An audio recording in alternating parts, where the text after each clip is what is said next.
파트 5. 효과적인 화술애의 도전. 이 장에서는 책에서 소개된 원칙과 기법들을 실제 이야기 상황이나 일상적인 대화부터 공식적인 대중연설에 이르기까지 다양한 상황에 적용해 보기로 한다. 이제 당신이 훈련장 밖에서 연설을 하게 됐다고 가정해 보자. 연설은 두 가지, 즉 다른 연사를 소개하는 말이거나 아니면 더 긴 연설 중 하나가 될 것이다. 그래서 한 장에서는 소개의 말을 하는 것과 긴 연설을 서론부터 결론까지 구성하는 것에 대해 다룬다. 마지막 장에서는 책에서 소개된 원칙들이 공식 연설 상황에서뿐만 아니라 일상의 대화에서도 매우 유용하다는 것을 다시 한번 강조한다. 연사의 소개와 시상, 그리고 수상 소감. 사람들 앞에서 이야기를 해달라는 요청의 대부분은 다른 연사를 소개하는 짧은 이야기거나 아니면 지식을 제공한다든가 분위기를 즐겁게 한다든가 사람의 마음을 움직인다든가 아니면 설득하는 것을 목적으로 한다. 당신은 모임의 사회자로 또는 부녀회의 한 회원으로 다른 모임에서 주빈을 소개하는 역할을 담당하게 될지도 모르며 또는 지방의 PTA라든가 세일즈맨 그룹과 조합원의 회합 또는 정치적인 집회에서 이야기할 기회가 올지도 모른다. 조금 긴 연설을 준비하는 데 도움이 되는 힌트는 다음 장으로 미루고 소개의 말을 준비하는 데 도움을 주고 또 상을 받거나 수여할 때 도움이 되는 힌트 몇 가지를 소개하려고 한다. 작가이며 강연자이기도 한 존 메이슨 브라운은 미국 각지에서 명강연으로 청중의 마음을 사로잡는 인물인데 어느 날 밤에 그는 연설에 앞서 자신을 청중에게 소개하는 일을 맡게 된 사람과 잠시 이야기를 나누었다. 그 사람은 브라운 씨에게 이렇게 말했다. 무슨 이야기를 해야 좋을까 하고 자꾸 생각하지 말고 마음을 편하게 가지십시오. 연설을 미리 준비해 둔다는 것에 저는 반대입니다. 사실 미리 준비해 두는 것은 좋지 않습니다. 사물의 매력에 손상되고 즐거움이 줄어드니까요. 아무튼 저는 자리에서 일어서서 마음에 떠오르는 영감을 기다릴 뿐입니다. 이 방법으로 실패한 적은 한 번도 없습니다. 그야말로 확신이 있는 것처럼 느껴진 말에 브라운은 져서 익숙해지기는 했지만 해서 그 사람이 기대 이상으로 훌륭한 소개의 말을 해주리라고 믿고 있었다고 언급했다. 그런데 막상 그 사람이 일어서서 시작한 소개의 말은 다음과 같은 당치도 않은 것이었다. 여러분, 잠깐 귀를 기울여 주십시오. 오늘 밤에는 좋지 않은 소식이 있습니다. 우리는 처음에는 아이작 F. 맥커슨을 강연을 요청했지만 그는 나오시지 못했습니다. 마침 급한이 생긴 것입니다. 그래서 브래드 리지 상원 의원에게 부탁드려 봤습니다만 바쁘셔서 도저히 시간을 낼 수 없다는 것입니다. 끝으로 캔자스 시티의 로이드 그로건 박사에게 나와 주십사고 교섭을 했습니다만 그분도 이 자리에 모실 수 없게 되었습니다. 그래서 대신 존 메이슨 브라운 씨를 모셔오게 된 것입니다. 브라운 씨를 소개합니다. 브라운 씨는 이런 참담했던 상황을 상기하면서 그때의 심정을 다음과 같이 말했다. 영감 지상주의인 그 사회자는 그래도 내 이름만은 옳게 기억해 주었습니다. 물론 영감이 매사를 잘 처리해 주리라는 확신을 가진 이런 사람은 설령 일부러 해보려고 하더라도 그 이상 서툴게는 할 수 없을 것이다. 그의 소개는 연사에 대해서도 청중에 대해서도 지켜야 할 의무를 제대로 하지 못했다. 이러한 의무는 많지는 않지만 매우 중요한 것이다. 그럼에도 수많은 사회자들이 그것을 자각하지 못하고 있다는 사실에는 놀라지 않을 수 없다. 소개의 말은 목적상 사교적인 소개와 같은 역할을 한다. 그것은 연사와 청중을 결합시키고 우호적인 분위기를 조성하여 서로 흥미의 공감대를 만들어낸다. 사회자는 연설할 필요가 없다. 오직 연사를 소개해 주는 것만으로 충분하다. 이렇게 말하는 사람은 과오를 범하는 것이다. 실상 소개의 말처럼 대수롭지 않게 다루어지고 있는 것은 없다. 아마 그것은 소개의 말을 맡게 된 사회자들이 그것을 대수롭지 않게 생각하고 있기 때문인 것 같다. 인트로덕션이라는 단어는 안쪽으로라는 말과 이끌어가다라는 라틴어가 합쳐진 말이다. 그것은 화제의 안쪽으로 우리를 유인해서 어떤 이야기가 나올까 하며 흥미를 가지고 귀를 기울이게 하는 역할을 한다. 이것은 연사에 관한 내면적인 사실로 청중을 이끌어가지 않으면 안 된다. 다시 말해서 사회자는 청중에게 화제를 파는 동시에 연사를 파는 의무를 짊어지고 있는 것이다. 게다가 그것을 될 수 있는 대로 짧은 시간에 해야 한다. 이것이 바로 사회자 본연의 의무다. 그러나 모두들 실제로 그렇게들 하고 있는 것일까? 대답은 아니오다. 대부분 소개의 말은 형식적이며 박력도 없고 용납할 수 없을 만큼 무력하다. 그래야 할 이유가 없는데도 말이다. 여기에 당신에게 도움이 될 소개의 말 몇 가지를 제시해 보면 다음과 같다. 이야기할 것을 철저히 준비해 두어라. 소개의 말은 1분 정도로 짧지만 신중하게 준비할 필요가 있다. 첫째로 사실을 풍부하게 모아두어야 한다. 이것들은 3가지 항목으로 나눌 수 있다. 연사가 할 이야기의 주제, 그 주제에 관해서 이야기할 연사의 자격, 연사의 이름. 간혹 4번째 항목이 추가되는 경우도 있다. 그것은 연사가 선택한 주제가 어떤 이유로 청중에게 특별한 관심거리가 되느냐 하는 점이다. 정확한 논제와 그 주제를 연사가 어떻게 전개해 나갈 것인지에 대해 어느 정도 내용을 미리 알아두는 것이 좋다. 사회자의 소개하는 말 가운데 주제에 관한 자신의 입장이 올바르게 전달되지 않았다고 해서 이의를 제기하는 것처럼 난처한 경우는 다시 없을 것이다. 연사의 주제를 잘 이해하고는 있지만 소개의 말에서는 그가 무슨 이야기를 할 것인지 미리 말하는 것을 자제한다면 이런 잘못은 저지르지 않게 된다. 그러나 사회자는 연사의 연설 제목을 정확하게 전달해서 그것이 청중의 이해에 밀접한 관계가 있음을 지적해 주어야 한다. 가능하다면 이런 정보를 연사에게서 직접 입수하라. 제3자에게 부탁할 때는 이러한 자료를 서면으로 적어서 연설 직전에라도 연사의 확인을 받아두는 것이 좋다. 그런데 준비는 대부분 연사의 자격에 관한 사실을 입수하는 것일 것이다. 연사가 전국적으로 또는 지방의 명사라면 임명록 등을 참고해서 정확한 자료를 손에 넣을 수 있으리라. 극히 제한된 범위 내에서 그의 직장 내 홍보 담당자라든가 인사과에 문의를 하거나 경우에 따라서는 친구나 친척 등 가족에게 연락을 해서 당신이 조사한 사실을 확인할 수가 있을 것이다. 문제는 당신이 소개할 인물의 경력 등을 정확하게 파악해야 한다. 연설할 사람과 친하게 지내는 사람들은 여러 가지 자료를 기꺼이 당신에게 제공해 줄 것이다. 물론 사실을 너무나 많이 나열한다는 것은 청중을 지루하게 만든다. 예를 들어 어떤 인사를 박사라고 소개할 때 학사라든가 석사 학위까지 언급하는 것은 부질없는 것이다.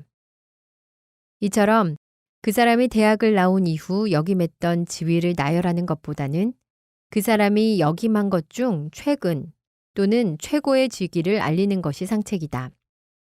특히 그리 중요하지도 않은 것을 소개하다가 그 사람이 이룩한 가장 큰 업적을 빠뜨리는 큰 실수를 저질러서는 안 된다. 언젠가 나는 어떤 유명한 연사가 아일랜드의 시인 W.B. 예이츠를 소개하는 말을 들은 적이 있다. 예이츠는 자작시를 낭송하게 되어 있었다. 그는 이미 3년 전에 문학가에게 주어지는 최고의 영예인 노벨 문학상을 받은 시인이었다. 그런데 내가 확신하기로는 그곳에 모인 청중 중에 노벨상이나 그 중요성에 관해 알고 있는 사람은 10%도 되지 않았다. 사회자는 이 두 가지 사실에 관해서만은 어떤 일이 있어도 언급했어야 했다. 다른 말은 지나치더라도 이 두 가지 사실만은 확실히 밝혀두어야 했다.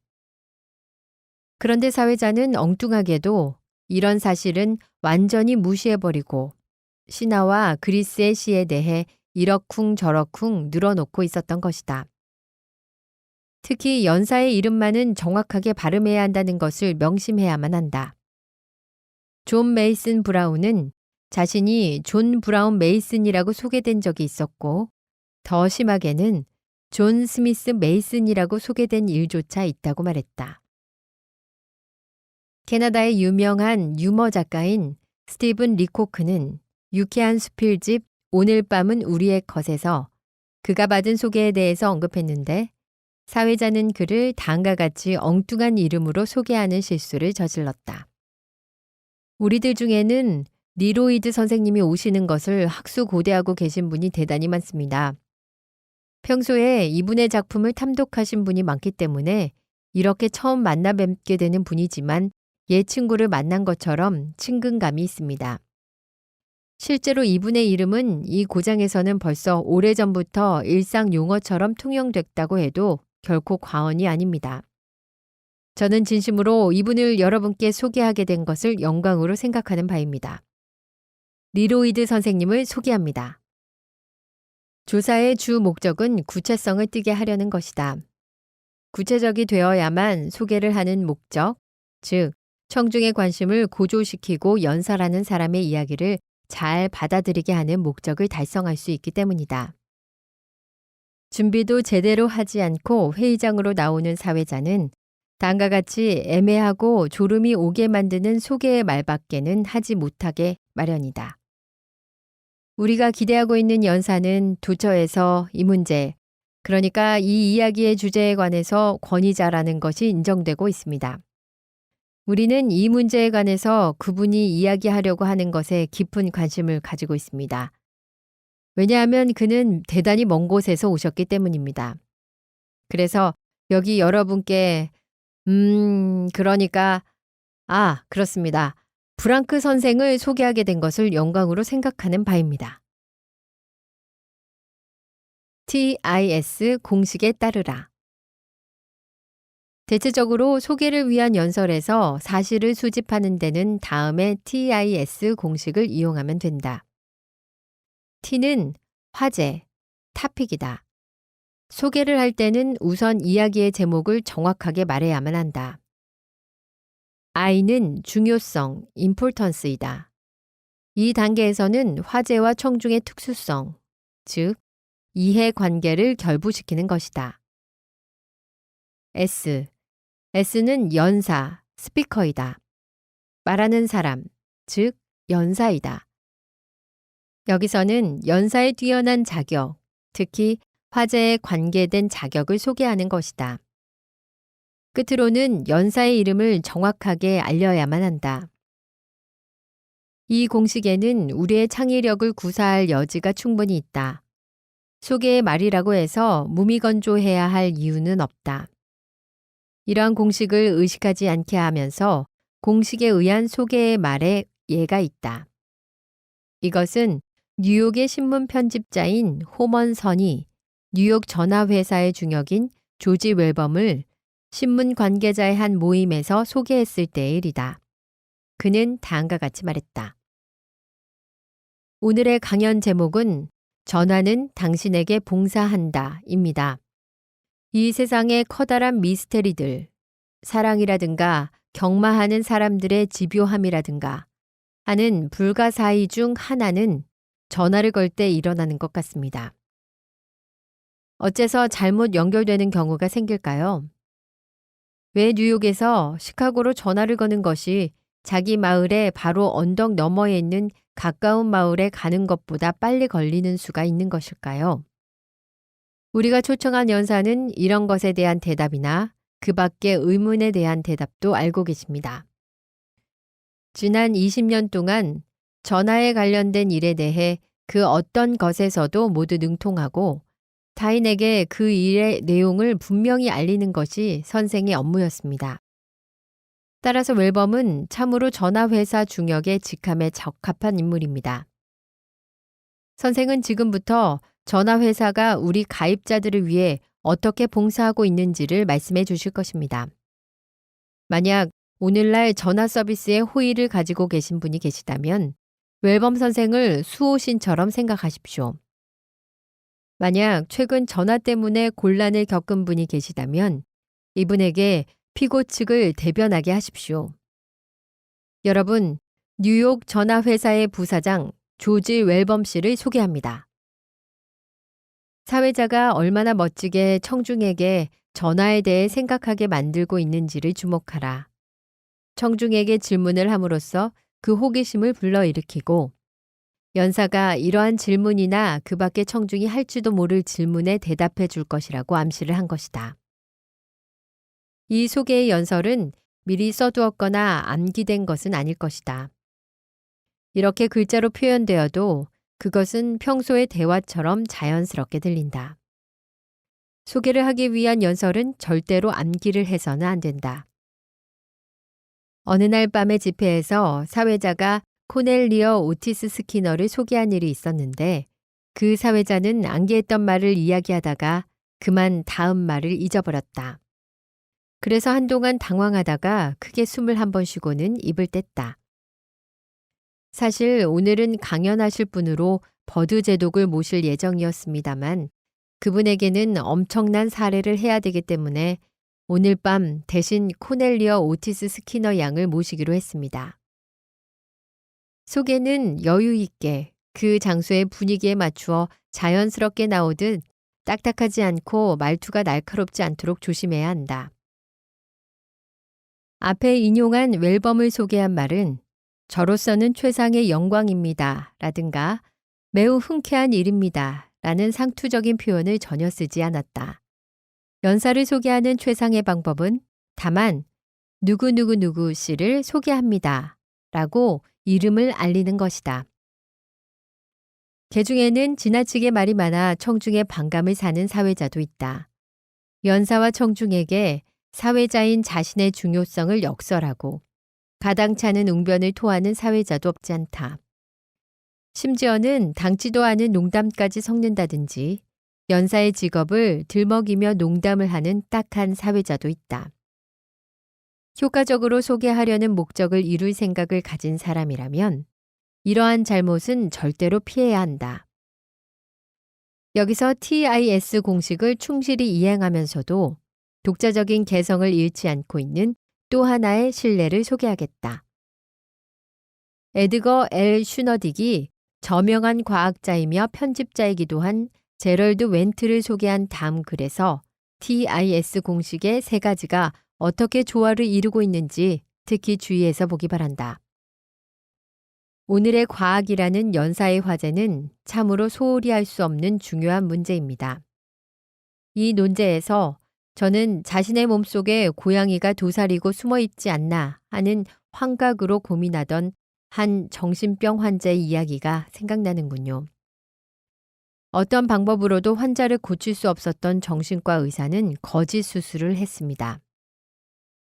환자가 마취에서 깨어나자 의사는 그 환자에게 검은 고양이를 보여주며 이 검은 고양이를 수술로 끄집어냈으니 앞으로는 괴로워할 필요가 없다고 위로를 했습니다.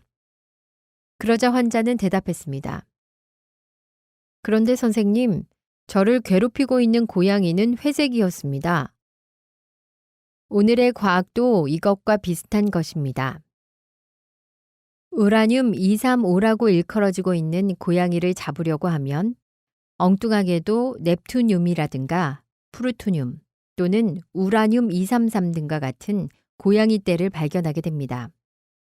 원소란 시카고의 겨울처럼 압도적인 것입니다. 최초의 핵 과학자라고 일컬을 수 있는 왕년의 연금술사는 임종을 앞두고 우주의 신비함을 탐색하기 위해서 단 하루의 생명이라도 더 유지할 수 있게 해달라고 애원했습니다. 그러나 오늘날 과학자들은 우주가 꿈도 꿀 수 없을 비밀을 만들어내고 있습니다. 오늘의 강연자는 과학의 미래에 대해서 그 현실을 올바르게 알고 계신 분입니다. 시카고 대학교의 과학 교수이시고 펜실베니아 주립대학교의 학장인 동시에 오하이오주 콜럼버스 바텔 산업조사연구소의 이사장직을 겸임하고 계십니다. 그는 정부기관의 요직에도 계셨고 편집자이며 저술가이기도 합니다. 선생은 아이오와주에서 태어나 하버드 대학교에서 학위를 수여받았습니다. 또한 군수공장에 관한 연구도 하시고 널리 유럽 각국을 여행하신 경험이 있는 다재다능한 분이십니다. 선생은 몇 가지 과학 분야에 대한 수많은 교과서의 저자이며 편집자이십니다. 저서 중에서 가장 유명한 것은 내일의 세계를 위한 과학이라고 생각됩니다. 그것은 뉴욕 세계 박람회의 과학 부분에서 총지휘를 맡고 계실 때 출판된 것입니다. 타임, 라이프, 포춘, 그리고 마치 오브 타임즈의 편집 고문으로서 선생의 과학 뉴스 해설은 광범위한 독자층을 확보하고 있습니다. 그리고 선생의 저서인 원자시대가 출간된 것은 1945년으로 일본의 히로시마에 원자폭탄이 투하된 10일 후였습니다.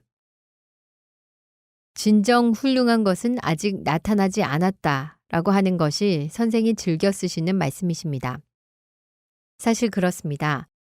저는 이제 사이언스 일러스트레이티드의 편집장이신 제럴드 웬트 박사를 소개하게 된 것을 자랑으로 생각하며 여러분은 그의 말씀을 즐겁게 들으시게 되리라고 생각합니다. 가히 오래된 일은 아니지만 소개의 말에서 연사를 실제 이상으로 칭찬하는 것은 일종의 유행이었다. 빛나고 아름다운 찬사가 사회자에 의해서 다발처럼 첩첩히 쌓이는 것이다. 그렇게 되면 그 가련한 연사는 알맹이 없는 지나친 찬사에 움츠러들게 마련이다. 인기 있는 유머 작가인 톰 콜린스는 사회자의 입문서의 저자인 하버트 프로크너에게 이렇게 말한 적이 있다.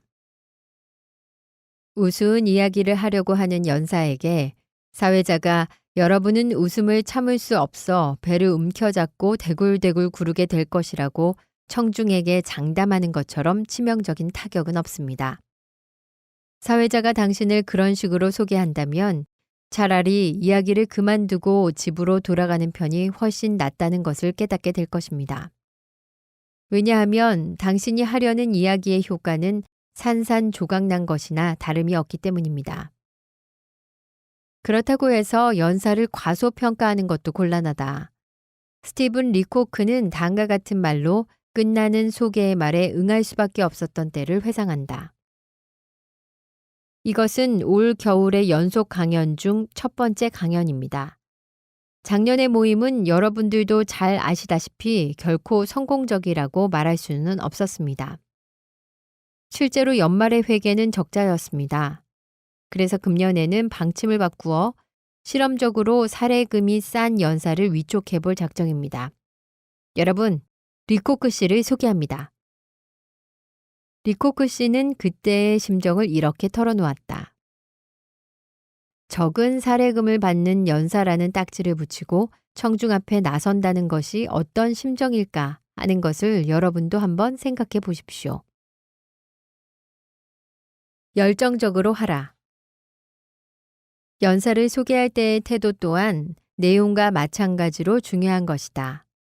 친근감을 느낄 수 있는 태도로 임할 것이며 얼마나 영광인지 모른다는 입에 발린 말을 하는 대신에 진심으로 즐겁게 하라는 것이다.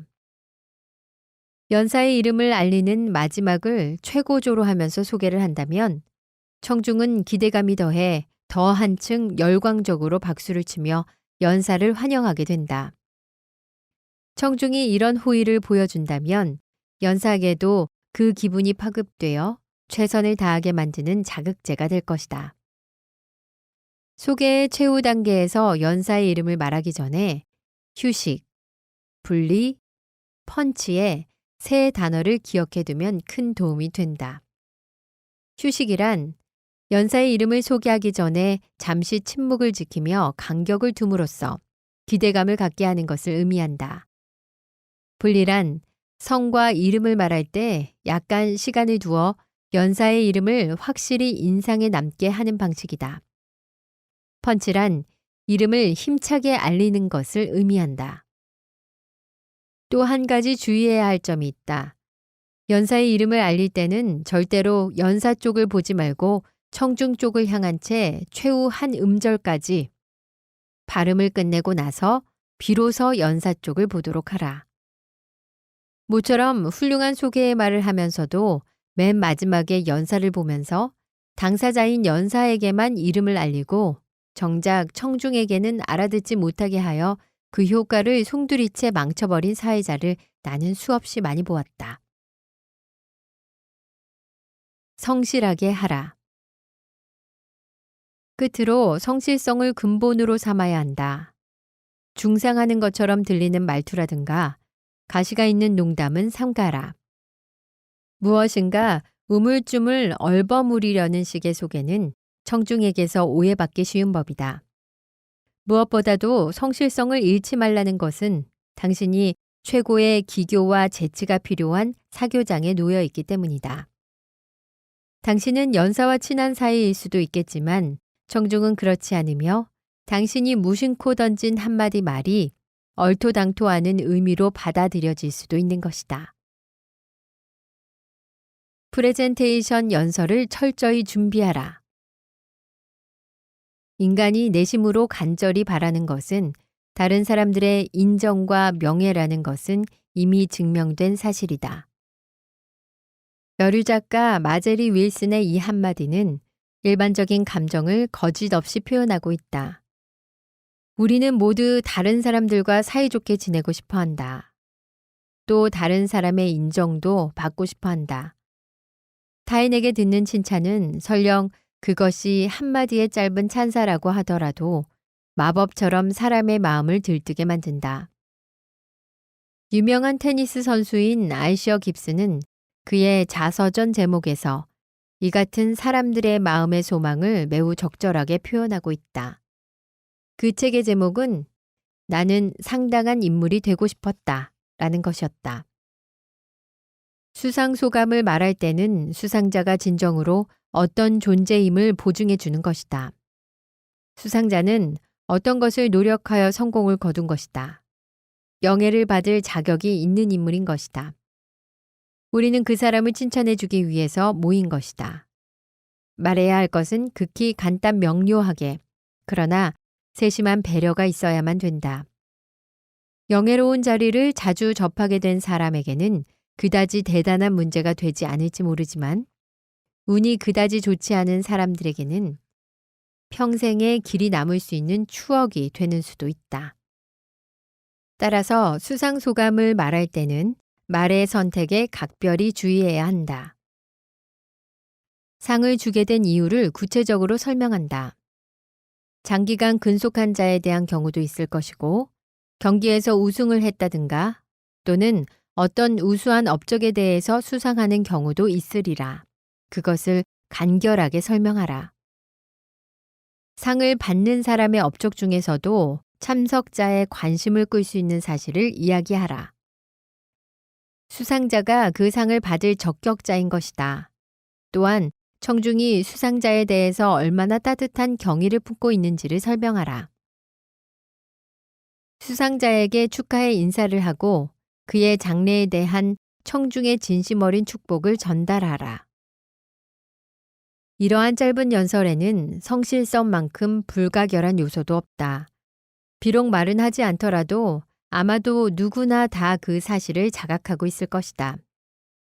그렇기 때문에 지명을 받고 수상소감을 말한다는 것은 수상자뿐만 아니라 당신에게도 영예로운 일이다. 당신을 선택한 사람들은 진심을 필요로 하는 일을 안심하고 당신에게 맡길 수 있다는 것을 알고 있는 것이다. 그렇다고 해서 울줄에 잘못을 저질러서는 안 된다. 그것은 지나치게 과장하는 잘못이다. 상을 주는 경우에 수상자의 미덕을 진가보다 과장해서 말하기 쉽다. 수상자가 그 상을 받는데 적격자라면 물론 그렇게 칭찬을 해야 하겠지만 과찬은 금물이다. 과찬은 수상자를 쑥스럽게 만들 것이고 청중도 납득시키지 못할 것이다. 또한 상 자체의 중요성을 과장하는 것도 피해야 한다. 그 이상의 가치를 강조하는 대신에 상을 주는 쪽의 따뜻한 호의를 강조하는 것이 좋지 않을까? 수상 소감을 말할 때는 진지한 감정을 표현하라. 수상 소감을 말할 때는 아주 짧아야 한다. 물론 그것을 미리 암기해둘 필요는 없다. 그러나 대충 마음가짐만은 정리해두는 편이 유익하다. 상을 주는 연설과 마찬가지로 상을 받는다는 것을 알고 있는 경우에는 상을 받는 사람의 영예인 만큼 답례에 당황하는 태도를 취해서는 안 된다. 그저 감사합니다 라든가 제 인생 최고의 날이라든가 제 일신상에 일어난 가장 훌륭한 일이라고 입속으로 중얼거리기만 해서도 안 된다. 여기에도 수상 소감과 마찬가지로 과장될 위험성이 잠재해 있는 것이다. 최고의 날이라든가 가장 빛나는 일이라고 말하는 것은 좀 지나친 표현이다. 보다 온건한 표현으로 진심에서 우러나오는 감사의 마음을 더 잘 표현할 수 있을 것이다. 권장할 만한 수상 소감의 형식은 다음과 같다. 수상자에 대해 진심으로 감사하다는 뜻을 전하라. 당신을 도와준 동료라든가 부하 또는 친구나 가족들에게 공을 돌려라. 그 상품이나 상이 자신에게 어떤 의미를 가지는 것인지를 말하라. 포장된 선물을 경우에 따라서는 풀어서 사람들에게 보이는 것도 좋다. 그것이 얼마나 쓸모가 있는 것인지 또는 훌륭한 장식품이 된다든지 또는 앞으로 어떻게 사용하겠다는 뜻을 청중에게 이야기하라. 거듭 진심으로 감사의 뜻을 전하라. 이 장에서는 3가지 특수형의 화술에 대해서 논했다. 당신은 사업관계로 또는 당신이 가입하고 있는 단체나 클럽 활동 관계로 언제 이 3가지 중 한 가지의 연설을 하게 될지도 모른다. 아무튼 이러한 종류의 이야기를 할 때는 이제까지 언급해온 내용을 신중하게 따른다면 때와 장소에 적합한 연설을 하게 될 것이며 그렇게 함으로써 만족감을 얻게 될 것이다.